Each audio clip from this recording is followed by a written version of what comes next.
Hi, ഞാൻ doctor റിസ. ഇന്നത്തെ വീഡിയോയിൽ പ്രധാനമായിട്ടും സംസാരിക്കുന്നത് പ്രസവം കഴിഞ്ഞ് കിടക്കുന്ന അമ്മമാർക്ക് ശാരീരികമായിട്ടും മാനസികമായിട്ടും പല ബുദ്ധിമുട്ടുകൾ ഉണ്ടാക്കുന്ന തരത്തിലുള്ള ചില അന്ധവിശ്വാസങ്ങളെ കുറിച്ചാണ്. ഇതിന്റെ ഡീറ്റെയിൽ ആയിട്ടുള്ള വീഡിയോ മുൻപ് ചെയ്തിട്ടുണ്ടായിരുന്നു. ആ വീഡിയോയിൽ പറയാത്ത ഒന്ന് രണ്ട് കാര്യങ്ങളെ കുറിച്ചാണ് ഈ വീഡിയോയിൽ പറയുന്നത്. അപ്പൊ നമുക്ക് അതെന്തൊക്കെയാണെന്ന് നോക്കാം. അതിലൊന്നാണ്, പ്രസവം കഴിഞ്ഞിട്ടുള്ള അമ്മമാര് പെട്ടെന്ന് തന്നെ കുളിക്കാൻ പാടില്ല. 3-4 ദിവസമൊക്കെ കഴിഞ്ഞതിന് ശേഷം മാത്രമേ കുളിക്കാൻ പാടുള്ളൂ. മുറിവൊക്കെ ഒന്ന് ഉണങ്ങിയതിനു ശേഷമേ കുളിക്കാൻ പാടുള്ളൂ എന്ന് പലരും പറയുന്നത് നിങ്ങൾ കേട്ടിട്ടുണ്ടാവും. പ്രസവശേഷം കുളിക്കാൻ പാടില്ല എന്നില്ല. നിങ്ങൾക്ക് പ്രസവം കഴിഞ്ഞ് പിറ്റേ ദിവസം മുതൽ സിസേറിയൻ ഡെലിവറി ആണ് എന്നുണ്ടെങ്കിലും നോർമൽ ഡെലിവറി ആണ് എന്നുണ്ടെങ്കിലും നിങ്ങൾക്ക് കുളിച്ചു തുടങ്ങാവുന്നതാണ്. കുളിക്കുന്നത് നിങ്ങളുടെ ശരീരം ക്ലീൻ ആക്കുന്നതിനും നിങ്ങളുടെ മുറിവിലേക്കുള്ള അണുബാധ തടയുന്നതിനൊക്കെ ഇത് തടയുകയും നിങ്ങൾക്കൊരു ഉന്മേഷം നൽകുന്നതിനും സഹായിക്കുന്നതാണ്. അതുകൊണ്ട് പ്രസവശേഷം നിങ്ങൾക്ക് കുളിക്കാവുന്നതാണ്. കുളിക്കുന്നതിൽ യാതൊരു തരത്തിലുള്ള പ്രശ്നവും ഉണ്ടാക്കുന്നതല്ല. അതുപോലെ തന്നെ പ്രസവശേഷം നമുക്ക് സ്വയം കുളിക്കാമോ എന്നുള്ളതും പലരിലുമുള്ളൊരു ഡൗട്ടാണ്. പ്രസവശേഷം മറ്റുള്ളവരുടെ സഹായം ഒന്നുമില്ലാതെ നിങ്ങൾക്ക് മുറിവിലേക്ക് ഒന്നും കൂടുതൽ സ്ട്രെയിൻ കൊടുക്കാത്ത തരത്തിൽ നിങ്ങൾക്ക് കുളിക്കാവുന്നതാണ്.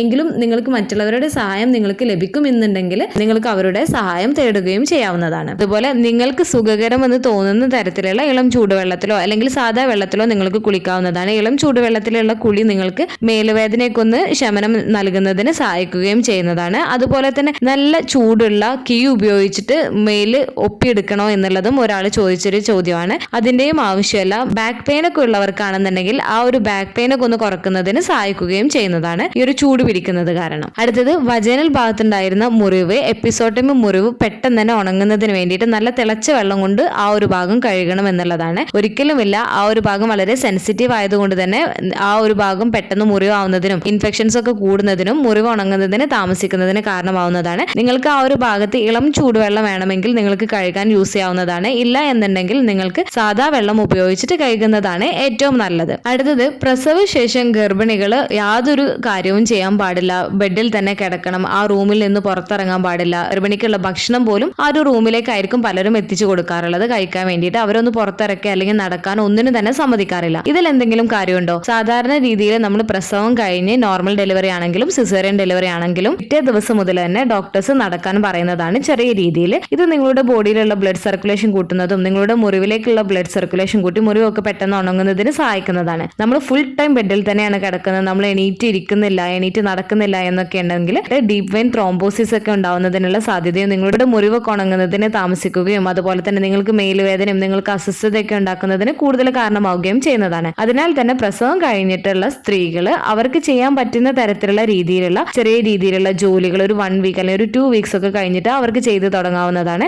കുഞ്ഞിന്റെ കാര്യങ്ങളും നിങ്ങൾക്ക് ചെയ്യാവുന്നതാണ്. ചെറിയ രീതിയിലുള്ള എക്സസൈസും നിങ്ങൾക്ക് ചെയ്യാവുന്നതാണ്. പ്രസവം കഴിഞ്ഞിട്ടുള്ളവരെ എക്സസൈസ് ചെയ്യാൻ പാടില്ല എന്നും പറഞ്ഞ് പലരും അവരെ തടയാറുണ്ട്. ചെറിയ രീതിയിൽ നിങ്ങൾക്ക് കിടന്നുകൊണ്ട് ചെയ്യാൻ പറ്റുന്ന തരത്തിലുള്ള എക്സസൈസ് ഉണ്ട്, കീഗൽ എക്സസൈസ് ഉണ്ട്. ഇവയൊക്കെ നിങ്ങൾക്ക് ചെയ്യാവുന്നതാണ്. ഇവയൊക്കെ നിങ്ങളുടെ പെൽവിക് ഫ്ലോറിലെ മസിൽസ് ഒക്കെ സ്ട്രെങ്തൻ ചെയ്യുന്നതിനും നിങ്ങളുടെ ശരീരത്തിലേക്കുള്ള ബ്ലഡ് സർക്കുലേഷൻ കൂട്ടുന്നതിനും ഒക്കെ സഹായിക്കുകയും ചെയ്യുന്നതാണ്. അടുത്തത്, ഭക്ഷണത്തിന്റെ കാര്യമാണ്. പ്രസവശേഷം അമ്മമാരുടെ ശരീരം വീണ്ടെടുക്കുന്നതിന് വേണ്ടിയിട്ട് ധാരാളം വീടുകളിൽ കാണുന്ന ഒരു കാര്യമാണ് നെയ്യ് അടങ്ങിയിട്ടുള്ള ഭക്ഷണങ്ങളും കൊഴുപ്പടങ്ങിയിട്ടുള്ള ഭക്ഷണങ്ങളും ധാരാളം അമ്മമാരെ കൊണ്ട് കഴിപ്പിക്കുക എന്നുള്ളത്. നെയ്യും സൂപ്പൊക്കെ ഇവ ആവശ്യത്തിന് മാത്രം നമ്മൾ കഴിക്കാൻ വേണ്ടിയിട്ട് ഒരു മിതമായിട്ടുള്ള അളവിൽ കഴിക്കുന്നത് നല്ലതാണ്. എന്നാൽ ഇവരുടെ ഭക്ഷണത്തിൽ കൂടുതൽ പച്ചക്കറികളും പഴങ്ങളും പ്രോട്ടീൻ അടങ്ങിയിട്ടുള്ള ഭക്ഷണങ്ങൾ, ഹെൽത്തി ആയിട്ടുള്ള ഫാറ്റ് അടങ്ങിയിട്ടുള്ള ഭക്ഷണങ്ങളൊക്കെയാണ് കൂടുതലായിട്ട് ഉൾപ്പെടുത്തേണ്ടത്. ഒരു ഹെൽത്തി ആയിട്ടുള്ള ഒരു ബാലൻസ്ഡ് ഡയറ്റ് ഫോളോ ചെയ്യാൻ വേണ്ടിയിട്ട് ശ്രദ്ധിക്കേണ്ടതാണ് അവരുടെ ഭക്ഷണ കാര്യത്തിൽ. അടുത്തത്, പ്രസവിച്ച് കിടക്കുന്ന അമ്മമാര് പുറത്തു പോകാൻ പാടില്ല, ഹോസ്പിറ്റലിൽ മാത്രമേ പോകാൻ പാടുള്ളൂ, വേറെ എങ്ങോട്ടും പോകാൻ പാടില്ല എന്നുള്ള തെറ്റിദ്ധാരണയും കൂടുതലായിട്ടുള്ള ഒന്നാണ്. പ്രസവിച്ച് കിടക്കുന്ന അമ്മമാർക്ക് ഓക്കെയാണ്, അവർക്ക് പുറത്തു പോകാൻ താല്പര്യമുണ്ട് എന്നുണ്ടെങ്കിൽ അവർക്ക് പുറത്തു പോകാവുന്നതാണ്, വീടിന് പുറത്തിറങ്ങാവുന്നതാണ്,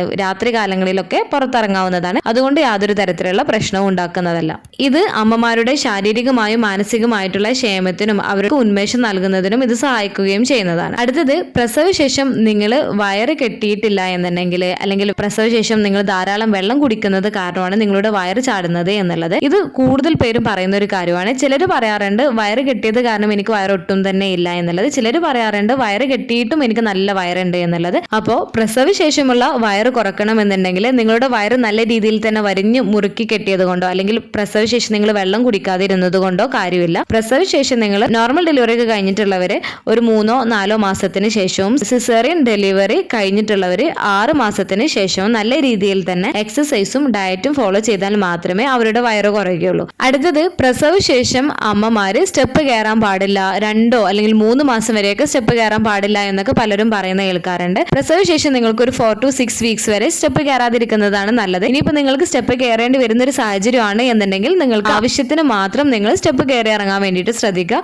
കയറുന്ന സമയത്ത് നിങ്ങൾ മുറിവിലേക്ക് കൂടുതൽ സ്ട്രെയിൻ കൊടുക്കാത്ത രീതിയിൽ പതിയെ വേണം നിങ്ങൾ സ്റ്റെപ്പ് കയറി ഇറങ്ങാൻ വേണ്ടിയിട്ട്. അടുത്തത് തലയിൽ നല്ല പോലെ എണ്ണ ഇട്ടാൽ മാത്രമാണ് മുലപ്പാൽ ഉണ്ടാവുക എന്നുള്ളതാണ്. മുലപ്പാൽ ഉണ്ടാവണം എന്നുണ്ടെങ്കിൽ നിങ്ങൾ ധാരാളം വെള്ളം കുടിക്കാൻ വേണ്ടിയിട്ടും നിങ്ങൾ ഹെൽത്തി ആയിട്ടുള്ള ബാലൻസ്ഡ് ആയിട്ടുള്ള ഡയറ്റ് ഫോളോ ചെയ്താൽ മാത്രമാണ് മുലപ്പാൽ ഉണ്ടാവുകയുള്ളൂ. തലയിൽ എണ്ണ ഇട്ടത് കൊണ്ട് നിങ്ങൾക്ക് മുലപ്പാൽ ഉണ്ടാവുന്നതല്ല. തലയിൽ നിങ്ങൾ പതിവില്ലാത്ത രീതിയിലൊക്കെ നിങ്ങൾ ഒരുപാട് എണ്ണയൊക്കെ ഇടുകയാണെന്നുണ്ടെങ്കിൽ നിങ്ങൾക്ക് പെട്ടെന്ന് ജലദോഷം വരുന്നതിനും നീരിറക്കം ഉണ്ടാവുന്നതിനൊക്കെ സാധ്യത കൂടുതലാണ്. തലയിൽ എണ്ണ ഇടുന്നത് കൊണ്ട് പ്രശ്നമൊന്നുമില്ല. നിങ്ങൾക്ക് തല മസാജ് ഒക്കെ മുടി വളർച്ചക്കൊക്കെ സഹായിക്കുന്നതാണ്. പലരും ഈ ഒരു തലയിൽ എണ്ണയൊക്കെ ഇട്ട് ഷാമ്പു അല്ലെങ്കിൽ സോപ്പ് ഒന്നും ഉപയോഗിക്കാൻ പാടില്ല എന്നൊക്കെ പറഞ്ഞ് ജസ്റ്റ് വെള്ളം ഉപയോഗിച്ചിട്ട് കഴുകാറ് മാത്രമേ ഉള്ളൂ. അതിന്റെയും യാതൊരു തരത്തിലുള്ള ആവശ്യമില്ല. നിങ്ങൾക്ക് സാധാരണ എങ്ങനെയാണ് നിങ്ങളുടെ മുടിയൊക്കെ നിങ്ങൾ കെയർ ചെയ്തിരുന്നത് ആ കാര്യങ്ങളൊക്കെ നിങ്ങൾക്ക് ഈ ഒരു സമയത്ത് നിങ്ങൾക്ക് ചെയ്യാവുന്നതാണ്.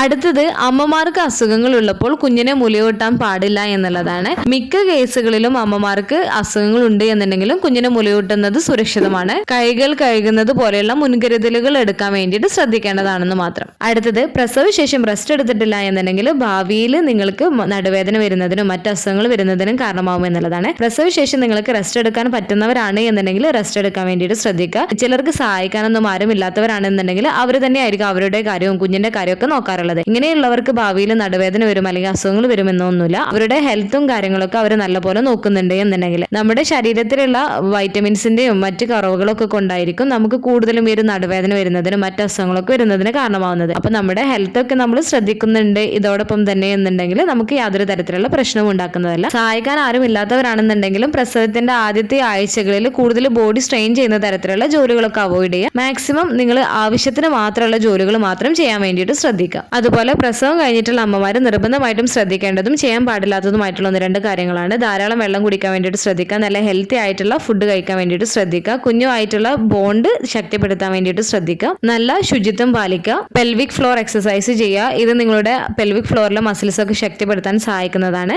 പ്രസവശേഷം നിങ്ങൾക്ക് എന്തെങ്കിലും തരത്തിലുള്ള ബുദ്ധിമുട്ടുകളും കാര്യങ്ങളൊക്കെ ഉണ്ടെന്നുണ്ടെങ്കിൽ തീർച്ചയായിട്ടും നിങ്ങൾ സ്വയം ചികിത്സ ചെയ്യാണ്ട് നിങ്ങളുടെ ഡോക്ടറുമായിട്ട് നിങ്ങൾ ബന്ധപ്പെടാൻ വേണ്ടിയിട്ട് ശ്രദ്ധിക്കേണ്ടതാണ്. ഡെലിവറി കഴിഞ്ഞ ഉടനെ തന്നെ നിങ്ങൾ ഹെവി ആയിട്ടുള്ള സാധനങ്ങൾ പൊക്കുന്നതും ഭാരപ്പെട്ട ജോലികളൊക്കെ ചെയ്യുന്നത് അവോയ്ഡ് ചെയ്യാൻ വേണ്ടിയിട്ട് ശ്രദ്ധിക്കേണ്ടതാണ്. ഹെവി ആയിട്ടുള്ള എക്സസൈസ് നിങ്ങൾ ചെയ്യുന്നതും ഒഴിവാക്കേണ്ടതാണ്. ഭക്ഷണങ്ങൾ കഴിക്കാതിരിക്കുന്നത് നിങ്ങൾ അവോയ്ഡ് ചെയ്യേണ്ടതാണ്. നിങ്ങൾ സമയത്ത് കഴിക്കാൻ വേണ്ടിയിട്ട് നിങ്ങൾ ശ്രദ്ധിക്കേണ്ടതാണ്. ഭക്ഷണം സ്കിപ്പ് ചെയ്യാൻ പാടില്ല. ഭക്ഷണം കഴിക്കുന്നത് നിങ്ങളുടെ മുലപ്പാൽ ഉൽപാദനം കൂട്ടുന്നതിനും നിങ്ങളുടെ ഊർജ്ജം നിലനിർത്തുന്നതിനും സഹായിക്കുന്നതാണ്. അതുപോലെ പ്രസവശേഷം നിങ്ങൾക്ക് പെട്ടെന്ന് ദേഷ്യം വരുന്നുണ്ട്, സങ്കടം വരുന്നുണ്ട് എന്നിങ്ങനെയുള്ള കാര്യങ്ങളൊക്കെ നിങ്ങൾ കാണുകയാണെന്നുണ്ടെങ്കിൽ നിസ്സാരമാക്കി എടുക്കരുത്. ഒരാഴ്ച കഴിഞ്ഞിട്ടും നിങ്ങൾക്ക് ഇങ്ങനെ കാണുന്നുണ്ട് എന്നുണ്ടെങ്കിൽ തീർച്ചയായിട്ടും നിങ്ങളുടെ ഡോക്ടറോട് നിങ്ങൾ പറയേണ്ടതാണ്. ലൂസ് ആയിട്ടുള്ള വസ്ത്രങ്ങൾ ധരിക്കാൻ വേണ്ടിയിട്ട് ശ്രദ്ധിക്കുക. നിങ്ങൾ നിങ്ങളുടെ കുഞ്ഞിനെ നോക്കുന്നതിൽ കൂടുതൽ മുൻഗണന നൽകുന്നുണ്ട് എന്നുണ്ടെങ്കിലും അതോടൊപ്പം തന്നെ നിങ്ങളുടെ ശരീരവും നിങ്ങൾ ശ്രദ്ധിക്കേണ്ടതാണ്. അതുപോലെ ഡോക്ടേഴ്സ് നൽകിയിരിക്കുന്ന വൈറ്റമിൻസും കാര്യങ്ങളൊക്കെ കറക്റ്റ് ആയിട്ട് കഴിക്കാനും കൂടെ നിങ്ങൾ ശ്രദ്ധിക്കേണ്ടതാണ്. അപ്പോൾ ഈ വീഡിയോയിലൂടെ നിങ്ങൾക്ക് നിങ്ങളിൽ ഉണ്ടായിരുന്ന പല തെറ്റിദ്ധാരണകളും ക്ലിയർ ആയിട്ടുണ്ടാവുമെന്ന് വിചാരിക്കുന്നു. ഈ ഒരു വീഡിയോ നിങ്ങൾക്ക് യൂസ്ഫുൾ ആയിട്ട് തോന്നിയിട്ടുണ്ടെങ്കിൽ മറ്റുള്ളവർക്കും കൂടെ ഷെയർ ചെയ്ത് കൊടുക്കുക. എന്തെങ്കിലും ഡൗട്ടുകൾ ഉണ്ടെങ്കിൽ നിങ്ങൾക്ക് കമന്റ് ആയിട്ട് ചോദിക്കാവുന്നതാണ്. അടുത്തൊരു വീഡിയോയിൽ കാണുന്നത് വരെ ബൈ.